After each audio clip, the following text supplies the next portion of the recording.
Your question about the the Arab political parties, the Palestinians who actually, stayed in their homeland after 1948, which was just over 100,000 Palestinians. Today we have over 1 million. It's a very important, significant political power there and group that, and the campaign, against any organization. I remember in the 70s, I myself, Palestinian within 1948, brought up here. I remember in the early 70s, we couldn't even say the word Palestine or Palestinians, and it was a long struggle to get up that political recognition and organization. And this is not separated from the wider struggle of the Palestinians. So ideally, Israel wanted to see the whole country clean in 1948.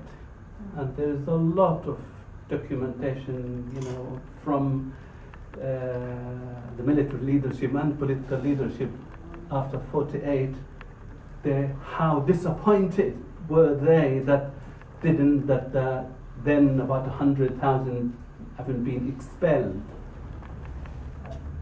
Recently, and this is actually can be a positive example of inspiration to the Palestinians, that this community within Israel, because I would argue that street pressure from ordinary people, my brother and my sister, on the political leadership, that as long as there is a division, there was a threat that ordinary citizens, they are not going to participate and vote for them in the election, which has created some dynamics and pressure that the Arab political parties, the Palestinian leadership within Israel, managed to create a joint list that run to the Knesset. With all the discussion, what can they do and how influential can they be, and the fact that this pressure resulted in a joint list of all the political groups, despite their political and ideological differences, created a new reality. This, I hope, and we hope, that would be inspiring to the Palestinians. Because let's be absolutely frank in terms of we know the power relation between the Palestinians and Israel, economically, politically, militarily. The asymmetry is so huge that you need more than just unity to be able to address it. So in a way, if I describe it to you, the Palestinian from one side of the table and the Israelis sitting on the other side of the table to negotiation, if the Palestinians are here fragmented and not united, it is very difficult, almost impossible within this asymmetry to influence the pressure. So when Netanyahu government, the last election, last year, he might realize that the Palestinians inside Israel were able to form this political unity. You know what? They were so scared of it that they described him in such a racist slogan, described the Palestinians who are going to vote as animals running to the voting, because they were absolutely terrified that this incitement is carrying on now. They're harassing, they're arresting, they're preventing Palestinian parliament members who have been elected by their constituency from being active. And this is in the context of racism, restriction, etc. So the one positive thing I can take from there is that this cohesion, can be inspiring to in other places. can I say one thing about the, what can we do? I mean, we know what we are facing in terms of the Israeli propaganda and political, economic sort of power. When we ask Palestinians and Israelis in the opinion poll, what do you think can change Israel policies? We gave them a list. A majority of Palestinians and a majority of Israelis said that the only thing that can change Israel policies is an external pressure. This is Israeli Jewish public saying that. So what I'm thinking is, to translate that is exactly the example that you were giving here. The linkage of the military to the Israeli, to the state. The linkage of the culture to the Israeli state. The linkage between the trade unions here and what's happening to Palestinian workers. So in a way, to simplify it on a smaller scale, to move from that wide justice for the Palestinian to something that we can identify with it. We can do it. I, as a teacher, can do it. You, as a worker, can do it. You, as an activist, social worker, can do it. How can we take that role? And I think that's what is scaring Israel. Now, what about the BDS? That lecturers refusing to cooperate with Israeli lecturers. The first time, the UK, for the first time ever, when during the war in Gaza, that there was a real debate, and Israel and the UK withdrew some of the military equipment that being used against the Palestinians in Gaza. This is what will change the policy, what will really change Israel towards the world. And I want to tell you that now they're creating a new ministry in Israel just to deal with the BDS movement. A whole infrastructure, political, with money, how to deal with it.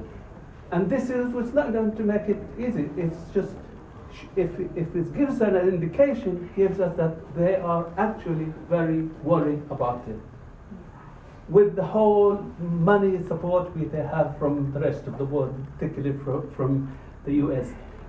I want to say a critical voice about the what's happening in the last few months about the knives. I understand, and we all understand, that these young people, the innocents who go and die as they sacrifice themselves, I don't want them to sacrifice themselves in this way.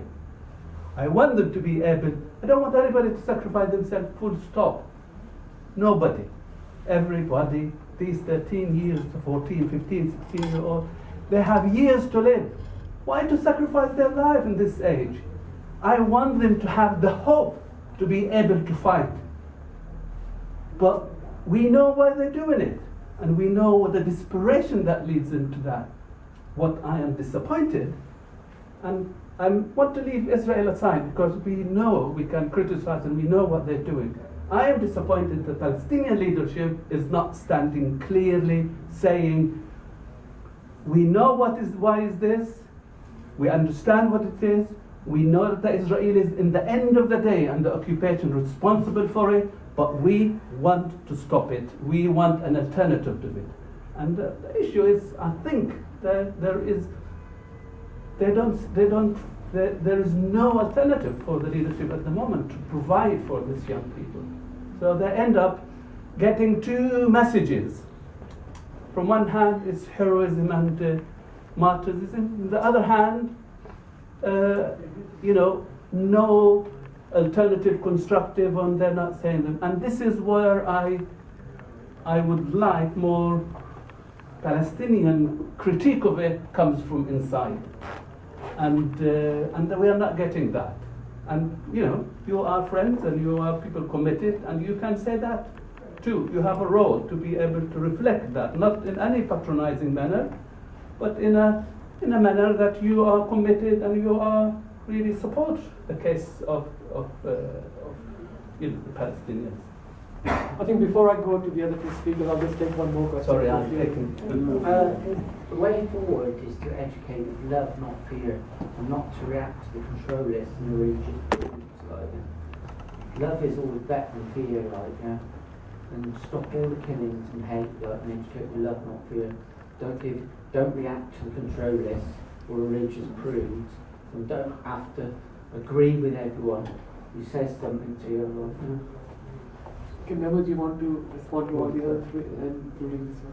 Yeah, but the question is about love and No, But you can respond to the previous ones as well. the previous one. Just I want to mention about the last reaction against the Knesset member Hanin Zoghbi and others is that they took the chance now, because it's an old story with this Knesset member, Palestinian Knesset member, and they brought it today that they want to have 4 months in jail for her whenever they want. The same they did with the leader of the Islamic movement, Rad Salah, the whole movement. They took the chance for this to happen, and they changed the law before the elections in order to minimize the voice of the Palestinians in Israel. So this is why, and then the Palestinians come together in the joint list and they pass the elections. For the Israelis, they cannot see a non-Jew in Israel. They do not want to see. And if they finish with the Palestinians, they will go to the Russians, they will go to the other background people. The Ethiopians. The Ethiopians. All these people who are non-Jew are not accepted. They are second-class people. God created them as slaves for these chosen people on the ground. This is the way that they are thinking. This is the systematic way that they are thinking. What is the difference between East Jerusalem and Arakib, Nakaf in Israel? There is no difference. How many times the Bedouins in 1948 are evicted? 100 times. No Palestinian village in West Bank evicted 100 times. Means these are citizens of Israel. Yes. The Bedouin in the so means that Israel do not distinguish. You are a non, let's say, Zionist Jew person. This is enough in order to discriminate you. And that's why the policy against who is easier, for me to build a house or for the brother of Marwan in his village? He paid more than to have a license for his building in a village in 1948, more than building next to the train station in the center of Birmingham. This is just to tell you how the obstacles that they put in front of the Palestinians to grow up inside Israel. And I don't want to be planning for the future that there will be a Shiite state, there will be a Sunnist state, and there will be a Jewish state. And they will legitimize to evict the Palestinians from Israel under the Sikh division of the New Middle East. And this is Israel's working on it. And when we are talking about systematic punishment, just go back in the Second World War and remember who was doing these things. When you mention the numbers of the people in the old city of Hebrew, who was doing this? Who was doing this? The Nazi was doing this. And the Nazi was numbering the people. And Netanyahu, as a prime minister, describing the BDS movement is the same as signing the Jewish with the yellow star. How come we are looking to listen to such people? But back to your point that they cannot see unless there is an international pressure, unless there is internal crisis in Palestine and in Israel. They will not pay attention. And yesterday, they just solved the issue of the settlement projects with a representative of the European Union. Netanyahu met her and she solved the problem. This, I don't know, Federica Mogherini from Italy, the representative of the European Union, solved the issue. There will be nothing because there was supposed to be a vote for also saying that these products are from settlements. And now they pass over it. And Ibn Netanyahu himself went and met all the East Europe representatives in the European Parliament in order to put to create the division among the Europeans in order to bypass the sanctions from the European Union. That's the way that they are working. Under the fear, I don't know of what, the people are not able to say no to them. Why? That's why it's important to come out from the fear and to think out of the box and to be able to say to the occupation, enough. It's one life, let's live it in freedom and in love, as our friends say. Do you want to respond to this? I mean, I don't have much to say about the political parties, but it was just interesting, I think, to add to that point about the pressure on being created within 1948 Israel is that I've just heard that recently they're also going to bring in and going to be voting very soon about potentially having badges that NGOs have to wear if they're funded by international solidarity organizations or international support. So, I mean, in terms of being badged as someone with particular background, I think that's pretty alarming. And that whole ethnic cleansing thing in Hebron, I mean, there's graffiti there that says "Gas the Arabs." I mean, hearing literally heard a settler say to a soldier who was talking to a Palestinian, say, "Take him to Auschwitz." And I think that summarizes the attitude of the settlers in Hebron and most of the settlers in the West Bank, who are politically motivated at the very least, is that it's just that complete embracing of the exact genocidal mentality that created the Holocaust in the first place. So, I mean, all of the anti-Semitic ridiculous claims aside, I mean, you can completely refute them with comments like that, because I mean, you're embracing the exact thing that you claim your existence on. So, I understand that the PA and Mahmoud Abbas is deliberately disempowered. But I just wondered how Palestinians view the successor to Mahmoud. Is there a viable successor? I'll take a couple more questions. Yep. Yeah.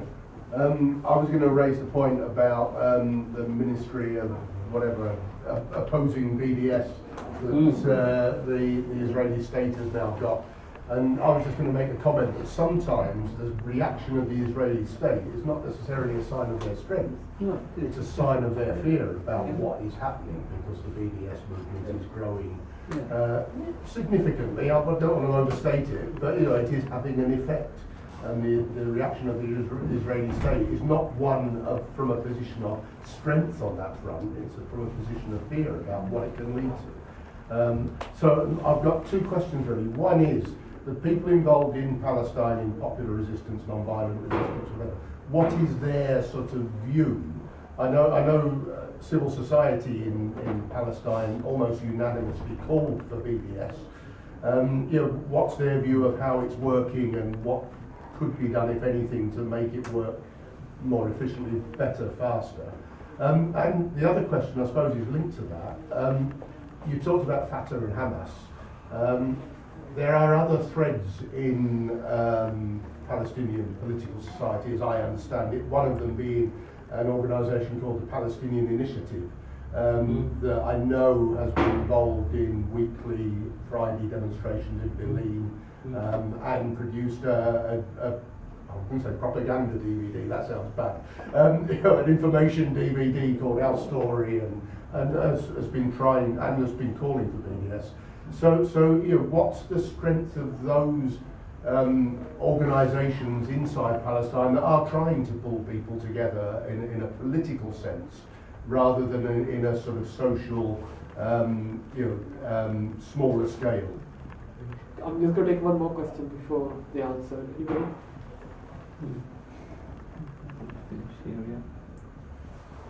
Okay, I think who wants to answer this? About who's after Mahmoud Abbas, I mean, I don't know, but all what I could say that